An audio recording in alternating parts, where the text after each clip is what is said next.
Guys, so welcome back to Baddish and Brainy. Today I will talk about how I personally, I can't speak for anybody else, but this is how I grew my channel to 1,000K. And thank you to my subscribers. I got to 1,000K, guys, so I could finally make this video. So this is how I made it to 1,000K. So stay tuned. This is what I would recommend. The first thing you have to do is to build your community, because starting off small, you just made your video, you have 0 people watching your video, you have 0 people who know you, who know who you are, unless they're family members or friends or things like that. Nobody knows who you are.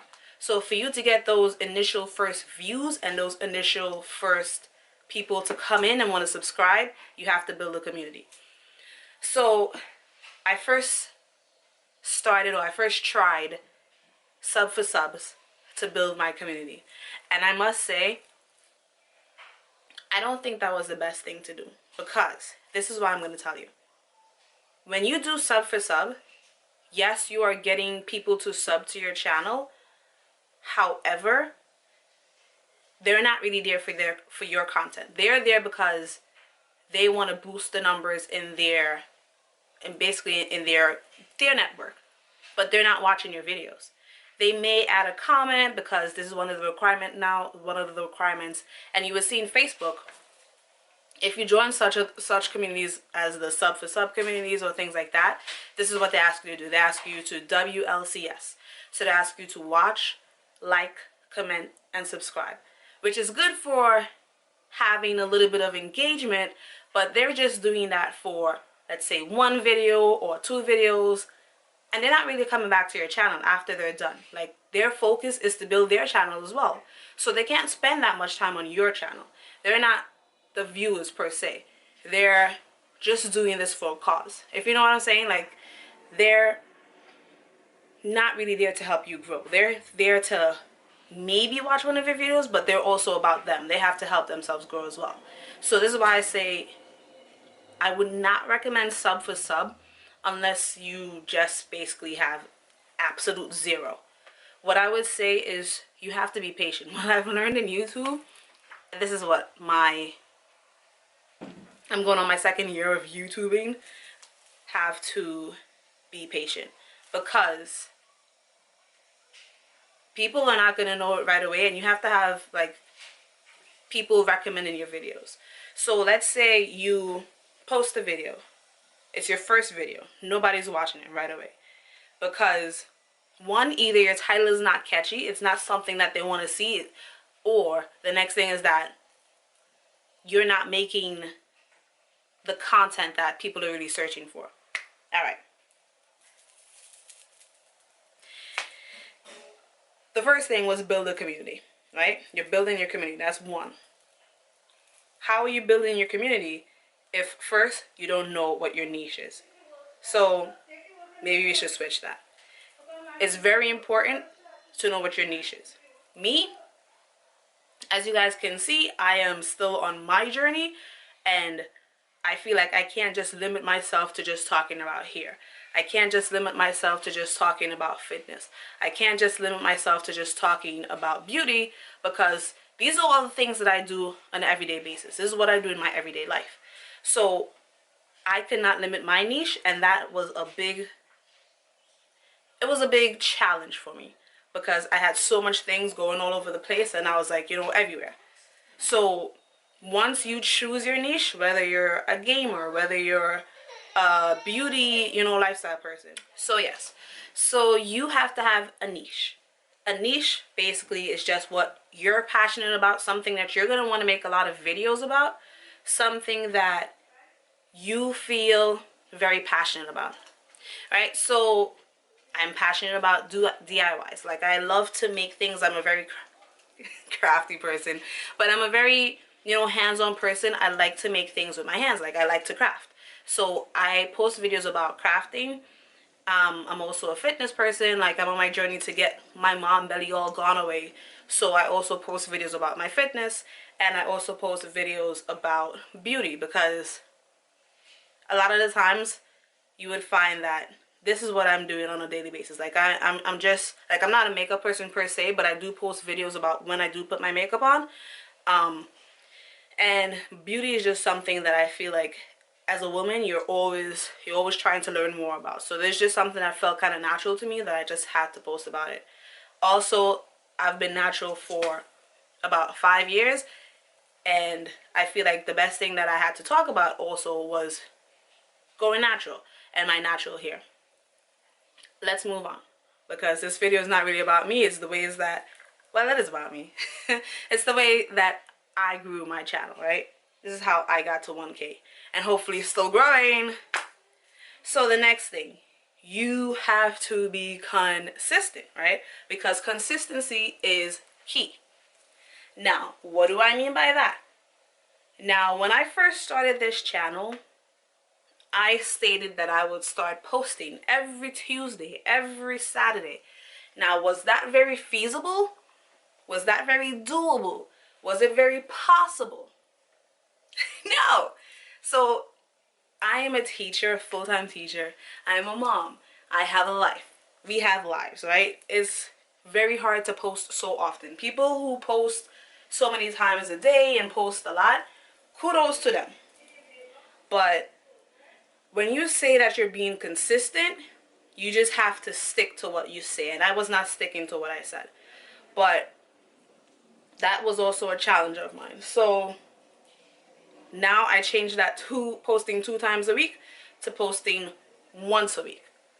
So every week you can expect a video. Either it's going to be about fitness, either it's going to be, because I feel like I can't run out of things to talk about if I have so many different things.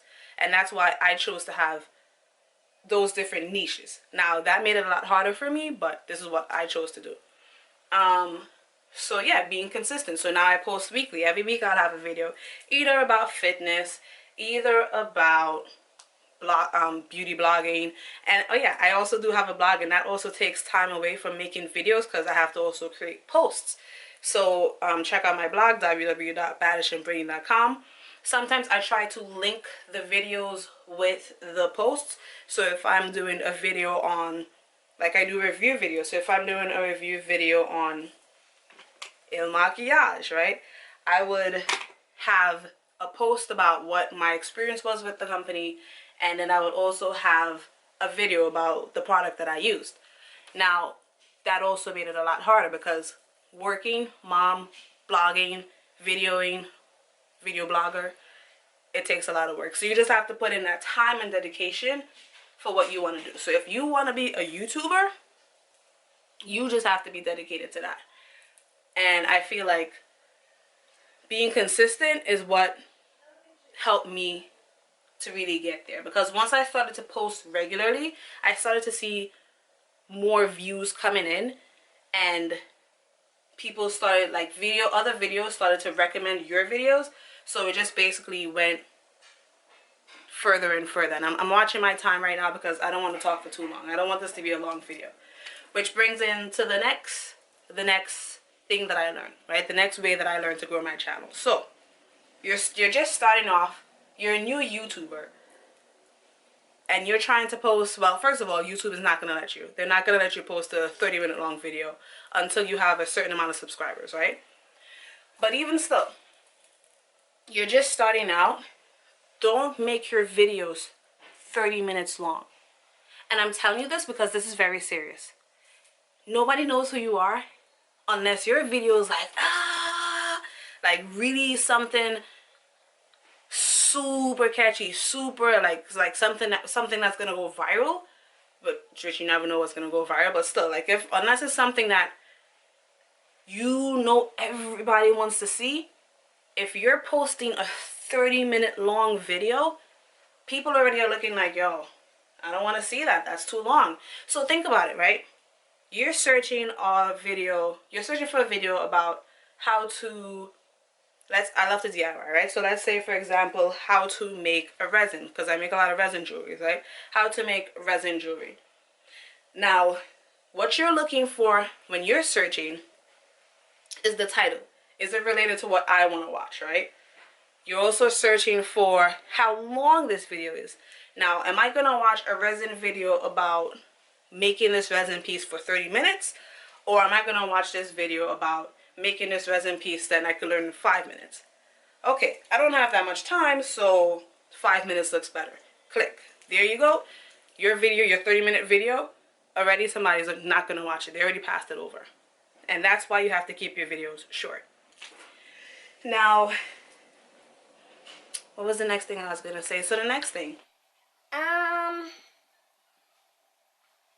Oh man. I was talking about how videos could be short. Oh yeah, right. So the next thing, guys. In your title, so I was just talking about getting a person to actually view your video, right? So in your title, you want to make a video about, let's take the same example of resin. How to are very good buzzwords, very good keywords. How to, because a lot of people want to learn how to do things. So how to make a resin necklace versus brand new resin necklace. Which one are you going to click? Think about that from yourself personally. Like if I'm searching, I want to learn how to make a resin necklace. Am I going to search for how to make a resin necklace? Or am I going to search for brand new resin necklace or a pretty necklace or things like that? So sometimes you think that your title is, ooh, yeah, it's the best, it's great. But you really have to look at the keywords, the SEOs, and those are like the hardest things. But you have to really look for buzzwords that are going to get people to see, okay, well, this looks very interesting. I'm going to want to watch that one. Or, you know, this looks like this is more related to what I want to know, which is how to make a resin necklace, right? So you have to be very conscious about how you're titling your videos. I'm not even doing numbers right now because I feel like it's hard for me to remember all these numbers. So the next thing that I want to talk about, and when I edit the video, I will try to put numbers in and, you know, all that stuff. But the thumbnails. So I feel like the thumbnails, excuse me, your thumbnails are very important. Because when people see your video, the first thing that they're seeing, in addition to the title, for them to decide if they're going to watch your video or not, is a good thumbnail. Let me be clear. Don't take a still of the video that you're doing because those are not very high quality pictures. Wait till either you're taking the video before, like right now, I stopped. Actually, the camera was about to die because, you know, this Sony a5100, like it just stops in between. But so when that happens, what I would do is still take pictures. So I would still turn it and I would start to take the regular pictures, and I know I'm going to be adding those to my thumbnails. So you could do it before you start your video, you could do it after you start your video, you could do it during, sometimes, whenever. As long as you take a good quality video picture for your thumbnail. So take a good quality picture for your thumbnail. That's very important because that's the first thing that people are going to be seeing to make them decide if they're going to watch your video or not. So the next thing I want to talk about are giveaways. And I feel like people don't talk about this a lot. When I was just starting, I looked for a lot of ways to grow the channel. And never once have I heard people really talk about it. But what I realized from blogging on my website, if you want people to come to your website, offer them free stuff. So the same principles apply to your video. If you want people to come check out your video, offer them free stuff. So giveaways. I have been using KingSumo.com, I believe it is. So KingSumo has been very, very good at helping to promote my website and helping to promote just like getting people to know more about Baddish and Brainy. And that's what it's about. Getting people to know who you are is going to help your views go up. It's going to help your, you know, just people know about you, and they're going to want to keep coming back once your quality and your content is good.